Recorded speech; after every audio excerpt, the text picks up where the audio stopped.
Hello friends, welcome to unique study. आज हम लोग इस वीडियो में पढ़ने जा रहे हैं साइंस क्लास 5 का एक और chapter our nervous system fully explained in Hindi. तो चलिए बिना देरी किए शुरू करते हैं। और शुरू करने से पहले अगर आप लोगों ने हमारे चैनल यूनिक स्टडी को सब्सक्राइब नहीं किया है तो तुरंत कर लीजिए, जिससे हमारी अगली वीडियो या फिर कहे कि अगला चैप्टर आप तक सबसे पहले पहुंचेगा। और बेल आइकन दबाना ना भूलें। So let's start. Nervous system. The nervous system is the main controlling unit of our body. Nervous system हमारे body का main controlling unit होता है, वो हमारे body को control करता है। The three main parts of the nervous system are, तो nervous system के तीन main part होते हैं। क्या क्या होते हैं? The brain, the spinal cord and the nerves। तो ये जो तीन हैं, brain, spinal cord, nerves, ये nervous system के तीन main parts हैं। Brain, अब इन सब parts के बारे में briefly समझते हैं। So first is brain. The brain is a very important organ. It is a very delicate and is enclosed inside the skull. The gap between the skull and the brain is filled with a jelly-like fluid, which the further cushions the brain and protects it from jerks and shocks. In an adult human being, the brain weighs approximately 1.4 kg. जो brain है वो हमारे body का सबसे important organ होता है। वो बहुत ही डेलिकेट, बहुत ही सॉफ्ट होता है और हमारे स्कल से वो प्रोटेक्टेड रहता है। स्कल और ब्रेन के जो बीच में डिस्टेंस होता है ना, वो जेली से भरा होता है, जिसे फ्लूइड बोलते हैं, जेली लाइक फ्लूइड, जो कि ब्रेन को कुशन्स करता है, अच्छे से रखता है और उसे जर्क और शॉक से प्रोटेक्ट करता है। एक एडल्ट ह्यूमन बीइंग का जो ब्रेन होता है उसका वजन अप्रोक्सीमेटली 1.4 kg होता है। पार्ट्स ऑफ द ब्रेन, अब ब्रेन के पार्ट्स क्या होते हैं? The brain is made up of 3 main parts. तो ब्रेन 3 मेन पार्ट से बने हुए हैं, सेरेब्रम, सेरेबेलम और मेड्यूला। तो ये 3 पार्ट ब्रेन के हैं जिससे ब्रेन बना हुआ है। अब इन तीनों के बारे में डिटेलिंग में पढ़ेंगे। So first is cerebrum. It is the largest and the highly developed part of the brain, which is located in the upper part of the brain and uppers the front and the back part of the head. It is responsible for thinking, learning, intelligence and logic. तो cerebrum जो होता है वो brain का सबसे largest और highly develop part होता है, जो कि ब्रेन के सबसे अपर पार्ट में लोकेटेड होता है, जो आपके जो बैक पार्ट है हेड का उसे कवर करता है। ये रिस्पॉन्सिबल होता है थिंकिंग, लर्निंग, इंटेलिजेंस और लॉजिक। तो जो हम लोग याद करते हैं, सोचते हैं, हमारा जो इंटेलिजेंस है, जो लॉजिक लगाते हैं, सब ये सब काम ब्रेन का सेरेब्रम पार्ट करता है। सेकंड है cerebellum. It lies below the cerebrum. It maintains the posture and balance of our body. It regulates our muscular movements and coordination. तो सेरेबेलम सेरेब्रम के जस्ट नीचे लाई करता है। ये हमारे बॉडी को बैलेंस करता है और उसे पोस्चर देता है। हमारे मस्कुलर मूवमेंट और उसके कोऑर्डिनेशन का रेगुलेट सेरेबेलम करता है। थर्ड है medulla. It is also called the brain stem. It lies beneath the cerebellum. The brain is connected to the spinal cord through the medulla.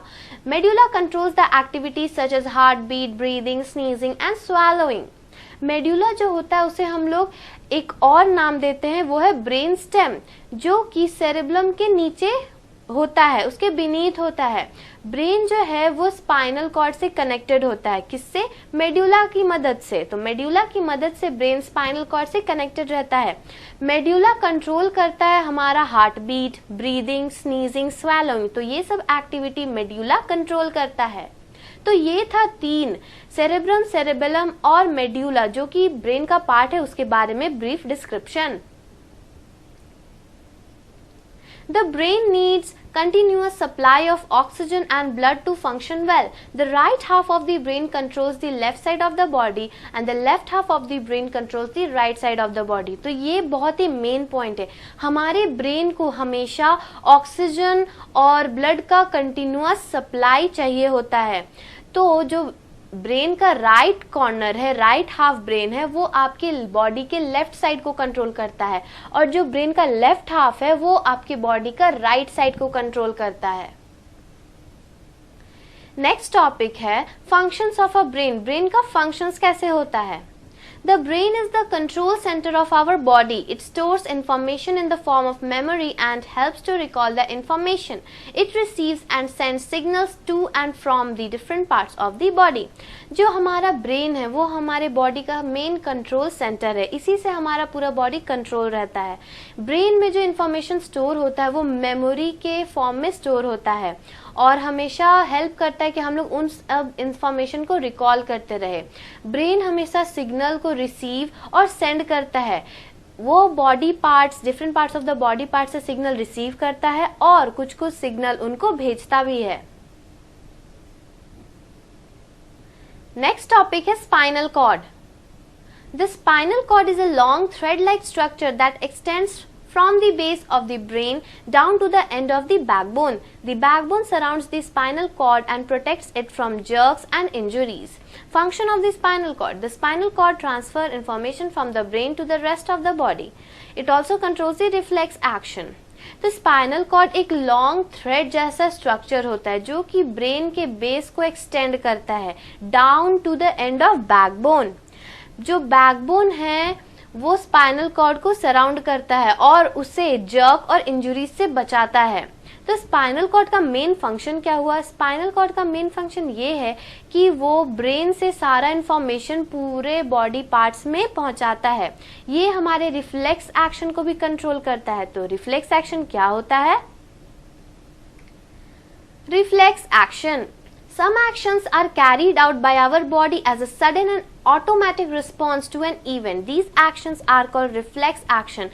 These actions are very fast. The message is received and sent by the spinal cord only. The brain is not involved.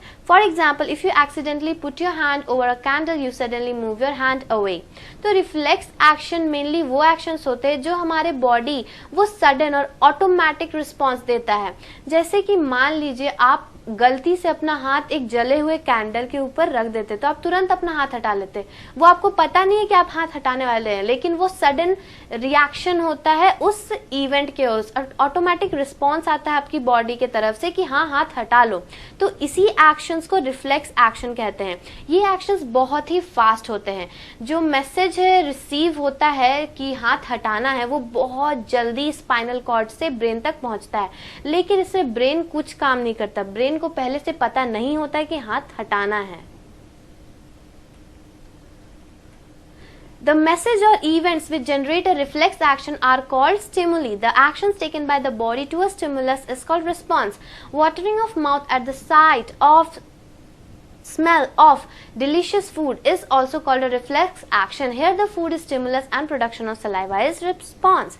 जो message और events होते हैं जो generate होते हैं reflection action को generate करते हैं उसे स्टिमुली कहते हैं, और जो एक्शन हमारा बॉडी उस स्टिमुलस की तरफ रिस्पॉन्स करता है कि जल्दी से हाथ हटा लो हाथ जल जाएगा, उसे रिस्पॉन्स कहते हैं।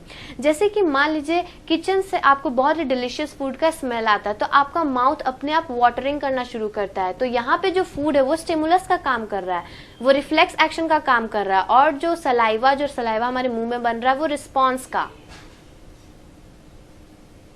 नेक्स्ट टॉपिक है नर्व्स।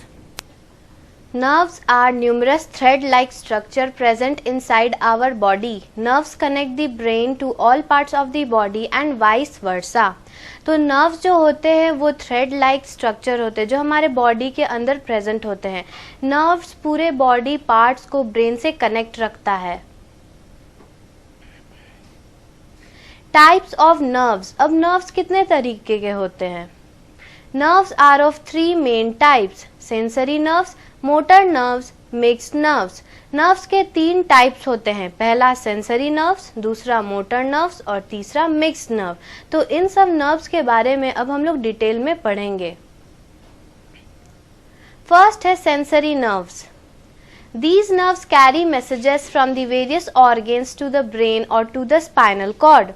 ये जो सेंसरी नर्व्स होते हैं वो मैसेज को कैरी करते हैं बॉडी के ऑर्गन से ब्रेन तक। वो ऑर्गन से सारा मैसेज कलेक्ट करके ब्रेन तक पहुंचाते हैं या फिर स्पाइनल कॉर्ड तक पहुंचाते हैं। सेकेंड है motor nerves. They carry messages from the brain or the spinal cord to different parts of the body।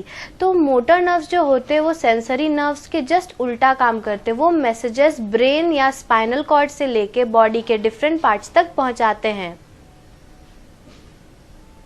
Third है mixed nerves. They carry messages from the brain or the spinal cord to different organs as well as to different organs to the brain or to the spinal cord। ये जो mix nerves होते हैं वो messages जो हैं carry करते हैं brain और स्पाइनल कॉर्ड से ऑर्गन्स की तरफ पहुंचाते हैं और ब्रेन और स्पाइनल कॉर्ड की तरफ वापस भी लेके आते हैं। तो मिक्स नर्व दो काम करते हैं, वो ब्रेन से मैसेज लेके ऑर्गन तक पहुंचाते हैं और ऑर्गन से मैसेज लेके ब्रेन तक वापस पहुंचाते हैं। अगला टॉपिक है sense organs. The organs which helps us to see the world around us are called sense organs। The 5 sense organs are the eyes, the ears, the nose, the tongue and the skin। जो organs हमें दुनिया को देखने समझने में helpful होते हैं वो सेंस ऑर्गन्स कहलाते हैं। तो सेंस ऑर्गन्स 5 तरह के होते हैं। पहले eyes, second years, nose, tongue और स्किन। तो 5 सेंस ऑर्गन्स होते हैं इन टोटल। इनकी मदद से हम अपने वर्ल्ड को अच्छी तरह से देख और समझ पाते हैं। पहला सेंस ऑर्गन है the eyes. The human eye is a very small organ about 2.5 centimeter in diameter। The eyelids protect the eyes from dust and injury। Internally the eye consists of the following parts। जो human आई होते हैं वो human body के सबसे छोटे organ होते हैं जो कि जिसका डायमीटर 2.5 सेंटीमीटर होता है। जो आईलिड्स हमारे आंखों के ऊपर प्रेजेंट होते हैं वो हमारे आईज को प्रोटेक्ट करते हैं डस्ट और इंजुरी से। तो आई के बहुत सारे पार्ट्स होते हैं इंटरनली। क्या क्या होते हैं? First, प्यूपिल। The inner aperture that we can see in the center of the eye is known as pupil। It is a small hole through which the light enters।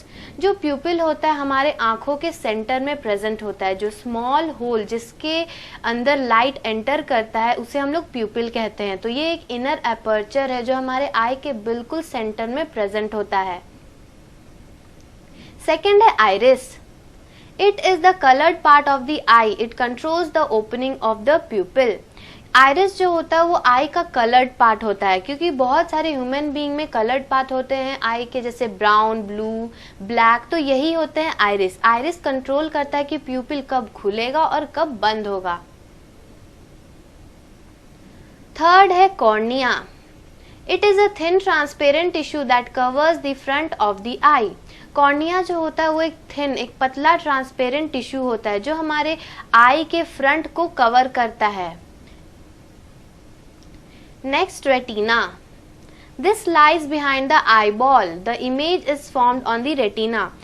तो रेटिना आई का सबसे important part होता है। ये eye ball के just पीछे लाई करता है, उसका वही प्लेस है लोकेशन का। जो इमेज हम लोग देखते हैं वो रेटिना में ही फॉर्म करता है, इसीलिए आई का सबसे इम्पॉर्टेंट पार्ट है क्योंकि इसी के वजह से हम लोग दुनिया को देख सकते हैं। जो इमेज है बाहर का वो हमारे रेटिना में ही फॉर्म करता है। फिर नेक्स्ट आता है lens. The lens helps in focusing the light that passes through the pupil into the eye। It helps in focusing the image on the retina। जो लेंस है वो लाइट पे फोकस करने का, जो कि हमारे प्यूपिल से पास करता है, उस पे फोकस करने के लिए हेल्पफुल होता है। ये हमारे जो आँखों को इमेज पर अच्छी तरह से फोकस करने का मदद करता है जो कि रेटिना में फॉर्म करता है। नेक्स्ट है optic nerve. It carries impulses from the eyes to the brain. जो चीज हम अपने आंखों से देखते हैं वो हमारे ब्रेन तक भी पहुंचता है कि ये क्या है, तो वो ऑप्टिक नर्व काम करता है। जो हमारे आंखों देखा चीज है वो ब्रेन तक पहुंचाने का काम ऑप्टिक नर्व करता है। Care of the eyes. अब हम लोग आईज का देखभाल कैसे कर सकते हैं? Wash your eyes regularly with clean and cold water. अपने आँखों को हमेशा साफ और ठंडे पानी से धोते रहना चाहिए। डू नॉट स्टडी और वर्क इन डिम लाइट और वेरी ब्राइट लाइट। सबसे कम लाइट और सबसे ज़्यादा ब्राइट लाइट में हमें ना तो स्टडी करना चाहिए और ना ही वर्क करना चाहिए। Do not read in a moving vehicle. किसी भी व्हीकल में जब हम लोग बैठते तो वो मूव करता है, तो उस समय हम लोगों को कुछ पढ़ना नहीं चाहिए क्योंकि उस पर आइज पे बहुत ज़्यादा स्ट्रेस पड़ता है। नेक्स्ट है do not read while lying down. सोते सोते हमें नहीं पढ़ना चाहिए। डू नॉट वॉच टीवी और play games on the computer for long periods. हमें ज़्यादा देर तक ना कंप्यूटर देखना चाहिए, ना ही गेम खेलना चाहिए और ना टीवी देखना चाहिए। उससे हमारे आंखों पर स्ट्रेस होता है। नेक्स्ट है the years. Second sense organ है years. Our ears helps us to hear sound. They also helps us to maintain our balance. जो भी हम लोग आवाज़ सुनते हैं वो हमारी ईयर्स की मदद से ही सुन पाते। तो ईयर का फंक्शन है टू हियर साउंड। ये हमारे बैलेंस को भी मेंटेन रखता है। Care of the year. अब हम लोग ईयर का केयर कैसे कर सकते हैं? Do not use a pointed object to clean your ears. Go to the doctor if you have an earache. कभी भी कान साफ करने के लिए कोई नुकीले चीजों का इस्तेमाल नहीं करना चाहिए। अगर कान में दर्द हो तो तुरंत डॉक्टर से मिलना चाहिए। थर्ड सेंस ऑर्गन है the nose. Our nose helps us to breathe and smell things. Nose के वजह से हम सांस ले पाते हैं और चीजों को सूंघ पाते हैं। तो इसका फंक्शन है to breathe and smell things. Care of the nose. Keep your nostrils clean by blowing your nose gently. Do not put your fingers into your nostril. Do not prick your nose. हमेशा अपने nostrils को साफ करना चाहिए blowing करने से। Second है do not put your fingers into your nostril. nostril में fingers नहीं डालना चाहिए। Do not prick your nose. nose को ज़्यादा खदोड़ना नहीं चाहिए। नेक्स्ट है tongue. Our tongue helps us to taste and to speak. To taste different tastes like sweet, salty, sour and bitter, our tongue has 4 major taste buds. हमारा जो टंग है, जीभ है, उसके वजह से हम बोल पाते हैं और चीज़ों को टेस्ट कर पाते हैं। कुछ भी चीज़ जैसे कोई स्वीट है, सॉल्टी है, सार है, बिटर है, ये सब टेस्ट हम लोग टंग की मदद से कर पाते हैं। टंग में 4 मेन टेस्ट बड्स होते हैं, वही sweet, salty, sour and bitter. और आखिरी सेंस ऑर्गन है the skin. The skin forms the outer most covering of our body which protects the internal organs. Skin जो है वो ज़्यादातर आउटर मोस्ट कवरिंग का काम करता है, जो हमारे इंटरनल ऑर्गन्स को प्रोटेक्ट करता है। तो स्किन एक बहुत इंपॉर्टेंट पार्ट है सेंस ऑर्गन का, आइज की तरह। Care of the skin. अब हम लोग स्किन को हमेशा केयर कैसे कर सकते हैं? Take a bath regularly. Dry yourself thoroughly after bathing and wear clean and comfortable clothes. A scratch or a cut on the skin should be treated with an antiseptic lotion to prevent infection. रोज एक bath लेना चाहिए, उसके बाद bathing के बाद तुरंत dry होके साफ सुथरा और कंफर्टेबल क्लोथ्स पहनना चाहिए। अगर कभी स्किन में स्क्रैच और कट आ जाए तो उसका इलाज हमें एंटीसेप्टिक लोशन से करना चाहिए, जिसके वजह से हमारे स्किन पे इंफेक्शन नहीं होगा। Let's recall. तो हम लोगों ने इस चैप्टर में क्या क्या पढ़ा? Brain, spinal cord and nerves are the parts of nervous system. The 5 sense organs are the eyes, the ear, the nose, the tongue and the skin. तो ब्रेन, स्पाइनल कॉर्ड और नर्व्स नर्वस सिस्टम के main parts होते हैं। हमारे 5 sense organ होते हैं, eyes, years, nose, tongue और skin. Terms to remember. इस चैप्टर में कौन कौन से टर्म्स थे जो हमेशा याद रखना चाहिए? First, spinal cord, long thread-like structure that extends from the base of the brain down to the end of the backbone. Second, reflex action, automatic actions that are under the control of the spinal cord. तो ये 2 terms ऐसे हैं जिसे हमेशा याद रखना चाहिए और वो एग्जाम में हमेशा पूछे जाते हैं। Hope you understand this chapter, our nervous system, fully. If you want the explanation and answers of the next chapter, please subscribe our channel. अगर आप इसी तरह अगले चैप्टर का भी explanation answers के साथ चाहते हैं तो तुरंत हमारे चैनल को सब्सक्राइब कर ले और बेल आइकन दबाना ना भूले, जिससे हमारी अगली वीडियो या फिर कहे कि अगला चैप्टर आप तक सबसे पहले पहुंचेगा. So thanks for watching, and if you like this video, don't forget to like, subscribe and share. Thank you. Subscribe please.